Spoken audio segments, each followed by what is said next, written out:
अमूमन जब भी पॉडकास्ट की शुरुआत होती है मैं किसी ऐसे शेर के साथ करती हूँ जिसके बारे में पता होता है कि लिखा किसने है।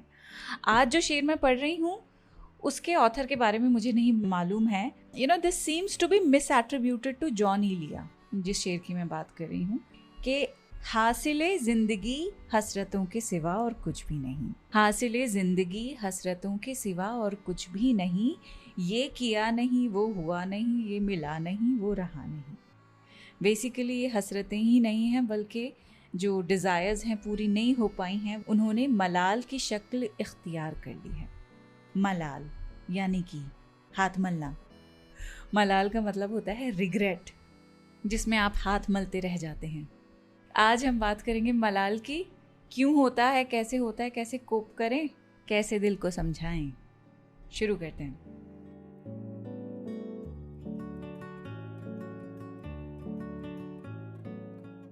द क्विंट पर शुरू हो चुका है उर्दू नामा। मेरा नाम है फबीहा सैयद। बस काश वो कर लिया होता या वो कहीं नहीं किया होता। That should have been, that could have been. ये हैव बीन्स के बीच में जब हम अटक जाते हैं उस दुनिया को मलाल कहते हैं। तकलीफ होती है पर ये बहुत ही इनएविटेबल है। मलाल बेसिकली मीन्स रिग्रेट, जैसे अभी आपको बताया। लेकिन ये सिर्फ एक जज्बा नहीं है कि स्पाइक होके वापस चला जाए। ये एक सिलसिला होता है, सस्टेन करता है। ये जो ग्रीफ है मलाल के साथ जो आता है वो अपने आप को सस्टेन इस तरह से करता है कि रह रह के आपको इसका ख्याल आता है। ये जो मलाल है ना, it basically comes from a place of loss, एक तरह की ख्वाहिश, लॉन्गिंग या फिर मिस्ड टाइमिंग कि हमने उस वक्त का इस्तेमाल नहीं किया। काश हम थोड़ी सी तकलीफ और झेल लिए होते। काश हम अपना हमारे घरों में कहा जाता है पित्ता टिका के पढ़ लेते यानी अपने मचलते हुए मन को मार के काश हम किताब खोल के टिक के बैठ जाते, एग्जाम में अच्छे इज्जतदार मार्क्स ले आते, तो आज ये हाल नहीं होता। काश मैं खामोश नहीं बैठती या बैठता, काश मैं मुंह तोड़ जवाब दे देती या दे देता। पर अच्छी बात है ना, मुंह तोड़ जवाब काहे को देना है जब फालतू में चीजें एस्केलेट होनी हैं और आपको मालूम है कि करेज आप में ढेले का नहीं है किसी से लड़ने का। हर चीजें बोलकर सामने वाले को क्लोजर देने की जरूरत नहीं होती है, कई बार देना पड़ता है। Anyways you know it better. कोई पट्टी नहीं पढ़ा रही हूँ मैं, आगे बढ़ते हैं। शुरुआत करती हूँ बशीर बद्र के शेर के साथ कि ना उदास हो न मलाल कर, किसी बात का ना ख्याल कर। ना उदास हो न मलाल कर, किसी बात का ना ख्याल कर, कई साल बाद मिले हैं हम, तेरे नाम आज की शाम है।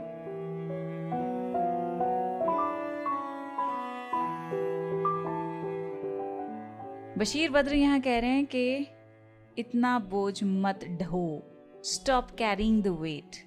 परेशान मत हो, रिग्रेट्स मत रखो, पुराने जो ख्यालात हैं जो तकलीफ दे हैं उनके बारे में बार बार मत सोचो। बिकॉज टुडे, आज का जो दिन है, आफ्टर सो मैनी ईयर्स हम फाइनली मिले हैं, एक साथ हैं, और ये शाम तुम्हारे नाम है। यहाँ पे शायर डिनाइल की बात नहीं कर रहा है कि जो कुछ हुआ है वो वहम है तुम्हारा, उसको भूल जाओ because it's easy to forget. He is not saying that. वो कह रहा है कि जो पास्ट है उसको थोड़ी देर के लिए भूल जाओ, just for a moment, and honour the now. Let go of the malal, let go of the overthinking, let go of the pain. Just be here, feel this moment and that's enough. बहुत ही human चीज़ है, प्यारी सी चीज़ है। और ये सिर्फ महबूब के context में मत आप लीजिए कि नए महबूब से मिल रहे हैं तो पुरानी जो तकलीफ़ें हैं आपकी, पुराना जो रिलेशनशिप वर्क नहीं किया है उसकी जो खलिश है उसको भूलने की बात कर रहा है। नहीं, ऐसा कुछ नहीं है। हो सकता है that could be just one meaning of it, लेकिन इसको अगर आप एक ब्रॉड कॉन्टेक्स्ट में देखें तो इसका मतलब बस यही है कि जो मोमेंट है आपका, अगर बहुत अहमियत रखता है वो मोमेंट, तो उसको फील करने की कोशिश कीजिए। उसमें अपने आगे पीछे की सारी एंग्जाइटीज़ और रिग्रेट्स लाने की ज़रूरत नहीं है। बहुत सिंपल सा एग्जाम्पल है, अगर किसी प्रोजेक्ट पे आप काम कर रहे हैं, बहुत ज़रूरी है, आपको डिलीवरी देनी है, लेकिन आप अंदर से हिले हुए हैं, कुछ ऐसा आपने डिस्कवर कर लिया है या आपको किसी ने कोई ऐसी बात बता दी है जो बहुत ही अपसेटिंग है, बहुत ही अनसेटलिंग है, इतनी ज़्यादा है कि आप बहुत डिप्रेस्ड हैं उसके बारे में, या एक तरह का ग्रीफ महसूस हो रहा है आपको। तो प्रोजेक्ट भी इम्पॉर्टेंट है, जो आप फील कर रहे हैं वो भी बहुत वैलिड है। तो क्या करें ऐसे में ये करिए आप कि जो कुछ इस वक्त आपको बॉदर कर रहा है, थोड़ी देर के लिए उसको पीछे छोड़ दीजिए, क्योंकि you can not control it, but what you can control is this project right in front of you. कि जो चीज़ कंट्रोल में नहीं है, जो लगातार मुसलसल आपको चुभन दे रही है, उसको थोड़ी देर के लिए खामोश कराना पड़ेगा, और वो आपका ही काम है। ना उदास हो ना मलाल कर, किसी बात का ना ख्याल कर, कई साल बाद मिले हैं हम, तेरे नाम आज की शाम है।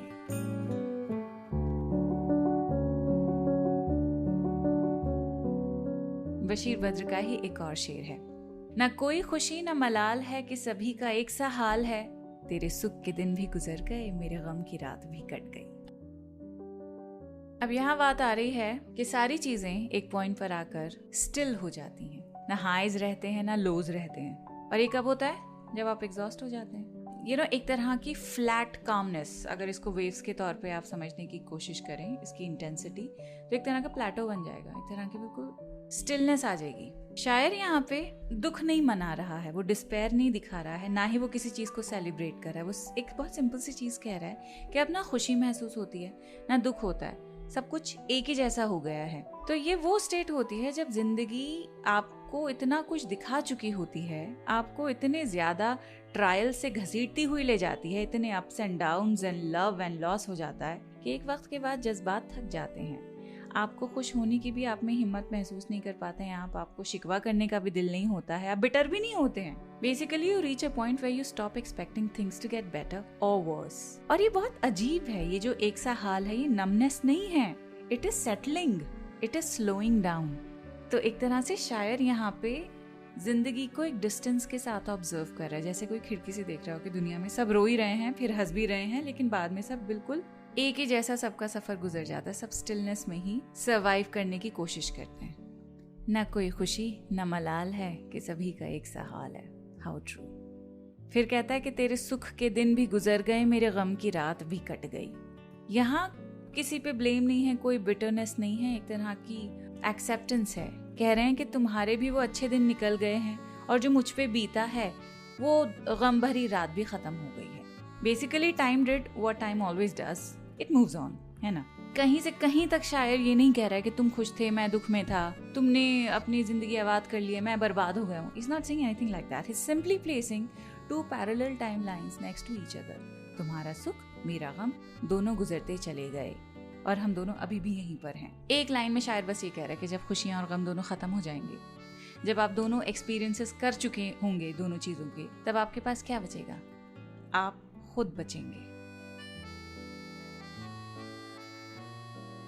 मलाल रिग्रेट एक बहुत बड़ी रियलिटी होती है, बहुत कड़वी सच्चाई है। Because the idea that you'll go through life without any मलाल बड़ा ही अनरियलिस्टिक है। अगर कोई कहे ना कि भाई मैं तो जिंदगी में ऐसे पॉइंट पे आना चाहता हूँ जहां मुझे कोई ग्रजेस, कोई मलाल ना हो, नॉनसेंस। कभी नहीं हो सकता किसी के साथ ऐसा। It is just not possible to achieve everything. हर बार आप you cannot say everything at the right time. You cannot be your perky self all the time. You cannot be happy all the time. Life is constantly demanding. आपसे कुछ ना कुछ वो लेती रहेगी, कंज्यूम करती रहेगी किसी ना किसी सेंस में, किसी ना किसी स्टेजेस पर। कभी वो हिम्मत नहीं रहती, कभी वो शक्ल सूरत नहीं रहती, कभी वो फेथ नहीं रहता। आप लगातार टूटते रहते हैं, लगातार अपने आप को सिरे से बिल्डअप करते रहते हैं, एंड दैट्स एब्सोल्युटली ओके। मलाल सिर्फ ये दिखाता है कि हम इंसान हैं, कोशिश की थी, हार गए, सो इट्स ऑल राइट। हाँ, बस इतनी कोशिश जरूर करें कि मलाल के हाथों आप कंज्यूम ना हो जाए। आगे बढ़ते हैं, जलील मानिकपुरी का आपको शेर सुनाते हैं। ना खुशी अच्छी है ए दिल, ना मलाल अच्छा है। ना खुशी अच्छी है ए दिल, ना मलाल अच्छा है, यार जिस हाल में रखे वही हाल अच्छा है। वाओ, ये बहुत ही सिंपल शेर है, इसमें सूफी लाइक सरेंडर है कि शायर कहता है कि अब हो गया है, he is done chasing highs, done sulking in lows. बस अब कोई एक्सट्रीम नहीं चाहिए, क्योंकि दोनों जो एक्सट्रीम्स हैं वो एक तरह की एग्जॉस्शन लेकर आते हैं। खुशी जब आती है अपने साथ उम्मीद लेकर आती है, उम्मीद जब आती है तो आप उम्मीद लगाते लगाते थक भी जाते हैं। एक्सपेक्टेशंस कई बारी पूरी होती हैं, कई बारी नहीं होती हैं, तो वो एग्जॉस्शन अलग है। मलाल की जब बात करते हैं तो मलाल अपने साथ और पछतावा लेकर आता है। पछतावे इतने होते हैं कि आपको डाउट, मतलब हर चीज़ आप डाउट के लेंस से देखते हैं तो वो भी आपको एग्जॉस्ट कर देता है। तो बेहतर यही है कि दोनों ही इमोशंस को छोड़ दो, just be, let it be.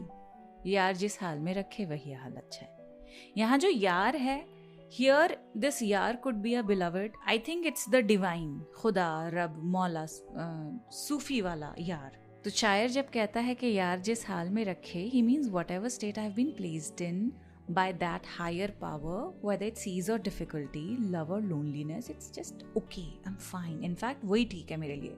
एक तरह का स्पिरिचुअल सरेंडर है। जब आउटकम कंट्रोल करने की हिम्मत नहीं बचती है, तब ये सरेंडर आपको पीसफुल बना देता है। तब समझ आता है कि जिंदगी में हैप्पीनेस से ज्यादा जरूरी है पीस। तो ये वाली मसल थोड़ी स्ट्रांग करनी पड़ेगी। ना खुशी अच्छी है दिल, ना मलाल अच्छा है, यार जिस हाल में रखे वही हाल अच्छा है।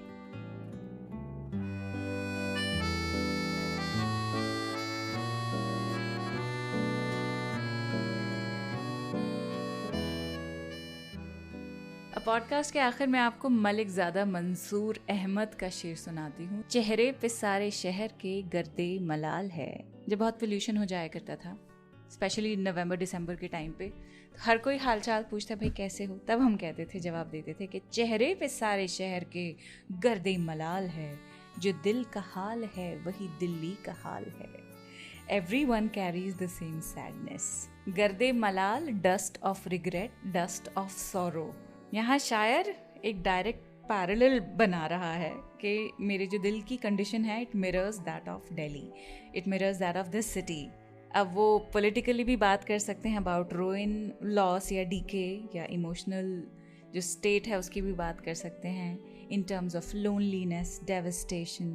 तो ये जो लाइन है ये पर्सनल और कलेक्टिव को कोलैप्स कर रही है। I mean you can not tell कि पर्सनल है कि कलेक्टिव है, कि जो दिल का हाल है वही दिल्ली का हाल है। यू नो, बेसिकली एक रिफ्लेक्शन है कि कैसे personal grief can feel enmeshed, intertwined with the world around us. क्या बात है। अगले हफ्ते मिलती हूँ। खुदा हाफिज़।